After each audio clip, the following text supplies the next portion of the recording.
Doktor Seyfəddin klinikasında yerləşir Xətai rayonunda Həzə Aslanov metro stansiyasının çıxışında. Elə çıxan kimi metrodan görəcəksiniz klinikanın.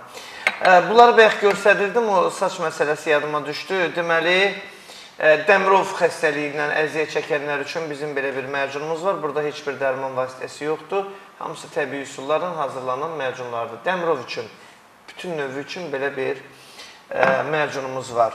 Ondan sonra diz ağrıları, oynaq ağrıları, bel ağrıları, xüsusi nahiyələrdə olan o sümük ağrıları var ki, onlar üçün gözəl, effektiv belə bir mərcunumuz var. Hamısını Seyfəddin Əsəd özü hazırlayır. Sonra üzdəki sızanaqlar, prişiklər, göz ətrafı qaraltılar. Bax, bunların qırışları hətta belə aradan qaldırır. Bunu bəylərimiz də, xanımlarımız da alsınlar, atsınlar maşınlarına. Çox qəşəngdir, istifadə eləsinlər gündəlik, arı südü kremidir. Üzdəki prişikləri, yaraları tərtəmiz sağaldır. Migren üçün. Hə? Migren üçün deyirəm. Hə, migren üçün. Baxın, xüsusi taxta qabda saxlayır bunu Seyfəddin doktor. Migren üçün çox gözəl effekti olan belə bir mərcunumuz var. Bundan da istifadə edə bilərsiniz. Migreni tamamilə aradan qaldırır.